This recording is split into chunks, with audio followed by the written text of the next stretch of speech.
Saucony. Yang bener itu Saucony. Kaos kaki lo sampai lutut. Kalau sampai paha namanya stocking. Kalau yang diambil paksa namanya leasing. Kalau yang dilakuin bapak-bapak pengangguran namanya mancing. Kalau yang suka marah-marah namanya darting. Begitulah guys. Jadi baru awal ini udah dibikin capek aja gitu. Kita lanjut. Kalau dipikir-pikir, Saucony ini di Indo underrated banget ya. Kira-kira kenapa ya? Apakah karena nggak laku atau gorengannya kurang berminyak? Who knows? Kibran, kisah brand dunia hari ke-15.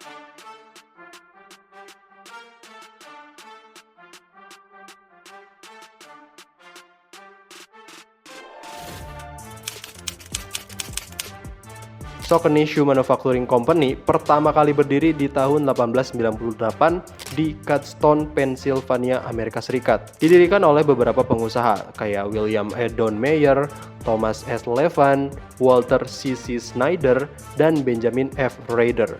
Lalu pada tahun 1910, imigran asal Rusia, A.R. Hyde, ini mengakuisisi Saucony Company dan langsung memindahkan pusat produksinya ke Massachusetts, Cambridge. Hyde sebelumnya ini udah punya pabrik sendiri yang menaungi beberapa brand. Di antaranya itu ada Spot Build dan PF Flyers yang lumayan eksis di Amerika pada saat itu. Di tangan Hyde, Saucony ini menjadi lebih baik dan terus berkembang, bahkan mengalahkan dua brand yang udah diciptakan sebelumnya.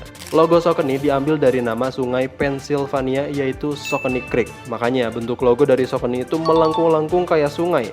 Dan di tengahnya ada lubang-lubang yang terinspirasi dari batu-batuan besar yang banyak terlihat di tengah Saucony Creek. Nama Saucony sendiri bukan hanya diambil dari sungai Saucony, tapi juga berasal dari kata Sakong dari bahasa daerah orang Delaware yang artinya adalah dua sungai mengalir bersama. Tapi ada yang unik dari pengucapan brand ini, bahkan sampai sekarang pun masih ada yang salah mengucapkannya. Makanya di tahun 2023 kemarin, tepatnya di hari April Mop, pihak Saucony ini membuat postingan deklarasi pembacaan brand ini dengan jelas menjadi Saucony dan dicetak besar di dalam boxnya. Gokil nggak tuh? Biar nggak ada yang salah sebut lagi nih. Saucony punya tagline Loyal to the Sport yang menjelaskan nilai mereka yang terus memberikan value dan inovasi terhadap dunia olahraga dari awal sampai sekarang. Artikel pertama mereka adalah Saucony 7446 yang dirilis tahun 1958 menggunakan upper kanguru yang ringan dengan 6 paku panjang di bawah kaki depan. Artikel ini langsung menjadi sorotan dan dianggap menjadi salah satu sepatu lari berperforma tinggi pertama di dunia. Setelah artikel 7446 bersinar, mereka mulai melakukan banyak inovasi, salah satunya adalah artikel Saucony Hornet dan Miss Hornet, sepatu trainer pertama mereka yang menggunakan midsole EVA. Mungkin bisa dibilang Saucony ini jadi yang pertama di dunia yang menggunakan bahan EVA di bagian midsole-nya. Setelah perilisan itu pada tahun 1977, Saucony mendapatkan penghargaan dari Consumer Reports sebagai kualitas terbaik. Lalu 2 tahun kemudian, Runner's World memberi Saucony Hornet dan Miss Hornet ulasan bintang 5 dan menjadi nomor 1 sebagai alas kaki penyerap benturan belakang terbaik. Selain artikel Hornet, Saucony juga membuat percikan berikutnya tepat di puncak masa kejayaan culture lari di Amerika. Mereka meluncurkan sepatu trainer bernama Jazz dan Lady Jazz yang dikembangkan bersama ahli penyakit kaki Boston terkenal bernama Frank Santopietro. Sepatu ini langsung menjadi yang terbaik dan membuat nama Saucony sangat populer di Amerika Serikat sana. Kalau kita bandingkan dengan inovasi sepatu lari sekarang, mungkin teknologi Saucony Jazz ini nggak ada apa-apanya. Tapi di saat itu, Saucony Jazz menjadi salah satu pelopor sepatu lari ringan dan terbaik di dunia. Artikel sepatu ini menggunakan upper nylon dan sedikit bahan suede. Lalu midsole EVA dan outsole karet berbentuk segitiga yang disebut outsole maxi track. Pada tahun 1980-an, Saucony mendapatkan banyak sekali momentum olahraga. Yang paling utama adalah ketika Rod Dixon dari Selandia Baru ini berhasil finish di urutan pertama di event maraton kota New York tahun 1983, melewati Geoff Smith dari Inggris yang hanya berjarak beberapa ratus meter di belakang. Sepatu yang dipakai Dixon saat itu adalah Saucony DXN Trainer yang sekarang juga masih sangat ikonik dan sempat dirilis ulang di tahun 2023 kemarin.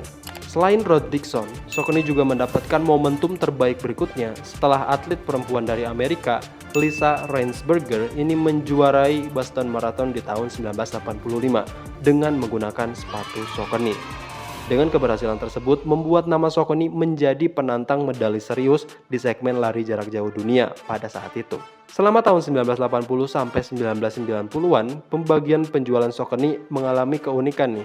Berdasarkan gender, laki-laki dan perempuan yang menggunakan atau membeli produk Saucony itu terbagi menjadi 60-40. Untuk memanfaatkan fenomena tersebut, Saucony membuat lini perempuan khusus di setiap artikel paling populer. Contohnya kayak Lady Jazz, Miss Hornet, atau bahkan Lady Dixon. Menarik juga ya, kalau di zaman sekarang pasti banyak nih couple yang FOMO beli artikel ini nih.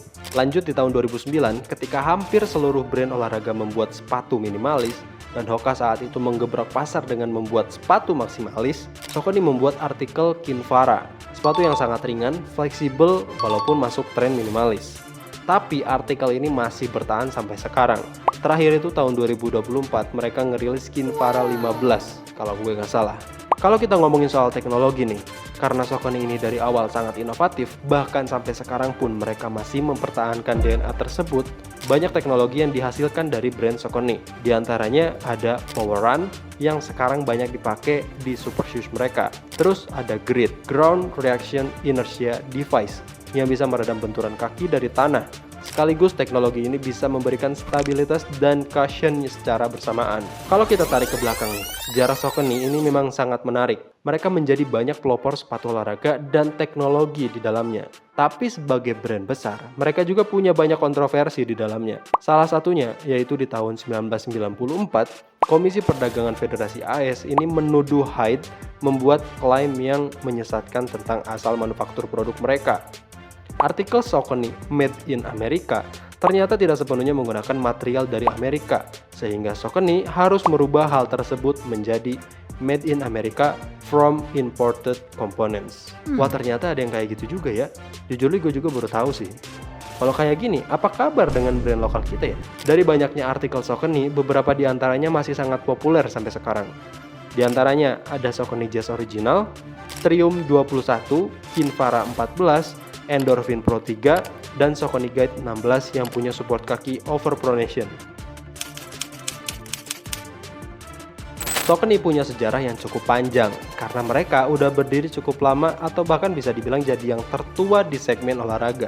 Yang gua salut adalah mereka masih terus berinovasi sampai sekarang. Mereka nggak mau kalah sama kemajuan zaman.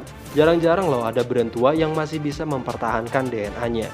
Coba deh kita bandingin di zaman sekarang yang udah maju aja masih banyak loh brand global yang cuman ikut-ikutan.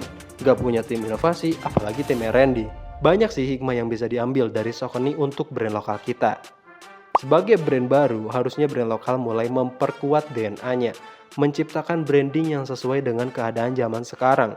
Kalian bisa loh untuk memanfaatkan teknologi untuk menciptakan inovasi. Bukan cuma ngurusin untung rugi. Iya, gua tahu butuh waktu yang sangat lama untuk bisa dikenal masyarakat.